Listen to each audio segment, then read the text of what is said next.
Should the WWE bring back blood? Some recent matches on TV have led to speculation that the WWE may be changing its long-standing policy of not intentionally showing blood on TV. Becky Lynch's recent match against Nia Jax on Raw's 1st January Day 1 special featured a spot where Jax pasted Lynch in the mush, leading to Becky bleeding from the mouth. But should it come back on a regular basis? Join us now as Wrestlelamia looks at whether WWE should bring blood back. Be sure to subscribe and hit that notification bell for daily wrestling videos, and follow us on Facebook for exclusive lists. Also check out our new website, Wrestlelamia.com. Now Dave Meltzer discussed this, as well as how WWE announcers call things. Not only did they do blood in this match, and it was obviously not accidental blood, but they called attention to it. They used the word bloodbath during this match. For a long time they shied away from the blood. They would always do it on certain occasions, like a big pay-per-view match with Brock Lesnar or something, but this was on TV, and they did closer to the blood and they talked about the blood. So that whole thing about the other guy doing the blood is bad for wrestling, well, I guess they changed their tune tonight. Now that same week, LA Knight's forehead was also cut during his triple threat match against Randy Orton and AJ Styles at SmackDown's New Year's Revolution special episode of the Blue Brand. Once again, the WWE made no effort to take the bleeding wrestler out of the match or even patch him up. While it's unknown whether Knight was busted open the hard way or he bladed, the WWE didn't take the camera off him. A Fightful Select Sean Ross Sapp reported LA Knight was busted open during the match but was said to be okay. Now, these two examples are major departures from past occasions where the WWE brought in medical personnel to patch up WWE superstars when they were busted open. This was seen at WrestleMania 39 during the Hell in a Cell match between Edge and Finn Balor, when Finn Balor's head was smashed after Edge threw a ladder at him. The match was paused as medics tended to Balor, closing up the wound. And while Brock Lesnar was also busted open at 2023's Backlash PLE, many observers felt that this was a case of Brock being Brock and doing whatever he wanted. Brock was thrown headfirst into an exposed turnbuckle, allowing himself to be cut open. Now, even though this was done the hard way, it was said to be intentional, as according to Fightful Select, Lesnar bleeding profusely and seemingly busting himself open up the hard way was intentional and the match went as planned. The WWE also made no effort to hide Lesnar's bleeding or stop it during the match. But does blood enhance a match? Well, that's the biggest argument favoring the use of it, is that it enhances a match by making it more realistic. Wrestling is simulated violence, no different than any action movies. Fans understand that and suspend their disbelief that wrestling is staged in order to enjoy matches and the storylines around it. Proponents of blood in wrestling argue that it's hard for fans to suspend their disbelief that wrestling is simulated violence when someone gets their head rammed into a steel post or clobbered with a foreign object and they don't at least bust open. And most proponents of blood in matches don't argue that every match needs it, although that's different for fans of deathmatch wrestling and other hardcore styles, but there are legitimate times that actually call for it being in a match. It can add to the match's realism and heighten the idea that one or more wrestlers are in trouble. When used appropriately, the visuals can enhance a match tenfold. While blading carries risks, it's not as dangerous as it might appear. Wrestlers don't have to cut themselves deeply as there are many small blood vessels in the forehead. When a wrestler blades, their sweat mixes with the blood, making it look worse than it appears. Some wrestlers will also take an aspirin, which impedes blood clotting before a match, so they bleed a little bit more freely.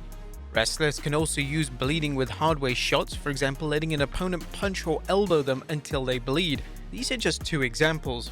Promoters use blood in matches for decades and still do, feeling it's an important element in wrestling that fans have come to expect. However, it is not without its disadvantages.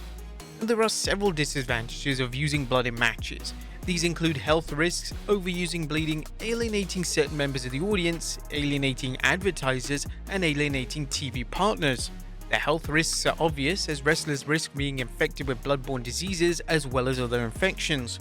While these were rare even when blading was commonplace, the possibility of it can't be ruled out. There's also the danger of accidentally blading too deep and slicing in an artery. There should also be limits to the use of it, even if a promotion feels it helps with the storytelling. For example, some uses are gratuitous and at times kinda stupid. A good example is when Shayna Baszler bit Becky Lynch in the neck during a run-in. This angle served no purpose and hurt the build-up for their WrestleMania match. But that doesn't mean that women's matches can't feature it. As mentioned, Becky Lynch was recently busted open during a Day 1 match against Nia Jax. However, having women blade or do the hard way spots to show color is controversial. For For example, Dr. Britt Baker and Thunder Rosa's Lights Out match featured it, but it seemed to polarize fans. Some fans thought it was time for a major promotion to let women blade, since men have done it for so many decades. However, other fans felt it crossed the line. While there's a case to be made that this is a double standard, it still alarmed many fans at the time. There's also a risk of alienating certain members of the audience. Just as some people enjoy watching buckets of blood spill in horror movies, others wince at the sight of a paper cut. Likewise, some parents let their kids watch anything, while others might stop their kids from watching the WWE if the company starts using it on a regular basis.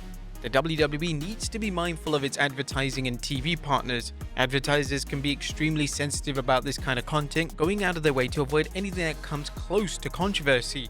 With the WWE getting more endorsement deals, it must ensure advertisers are okay with this. Otherwise, those big money deals with Cinnamon Toast Crunch, Slim Jim and Mountain Dew could fly out the window. It may not alienate every advertising partner, but the WWE needs to ensure it doesn't. They also need to make sure that its TV partners, and this includes any potential streaming partners, are okay with the use of it. This ties in with advertising because TV partners want the best advertising clients they can get. A highly rated show is good, but it's useless if no subtle advertisers are willing to pay for time on said show. But are the benefits worth the disadvantages? While many wrestling promotions use it in their matches, that doesn't mean the WWE should. Weighing the advantages and disadvantages, it's clear that using blood in matches isn't in the WWE's best interest. Fans have been conditioned for years not to expect blood, yet the company is doing better than ever. Will showing it in matches suddenly send the WWE into the stratosphere? Not likely, so why bring it back given all the risks? While pro wrestling is still looked down upon by some people and advertisers, the WWE has done a superb job elevating its image. Nonetheless, a case of a wrestler contracting hepatitis through blading or something similar could harm the WWE's image. Likewise, a small but vocal minority of complaints about blading could lead to advertisers reconsidering working with the WWE, even if they were initially okay with the wrestlers doing it. So would the WWE revisit blood in matches? Now, the WWE may be open to the idea of using it in its matches, as in early 2023, Nick Khan was asked about the chance of blood returning to Raw's third hour, responding, "Look, when we're specifically talking about the 10 to 11 hour on Raw, we're specifically talking to NBCU and ourselves about what we do with that moving forward. We ask, what do we do if we tweak this, that 10 to 11 hour? It's basic cable, it's not broadcast as you know.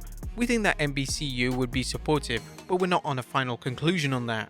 While there are advantages to showing it, especially with older fans who grew up watching it in the Attitude Era and Ruthless Aggression Era, the benefits are outweighed by the disadvantages. Frankly, the WWE needs to bring blood back as much as AEW President Tony Khan needs more time on social media. But what do you guys think? Should they bring it back on a regular basis? Let us know in the comments down below, and I'll see you next time with some more wrestling content.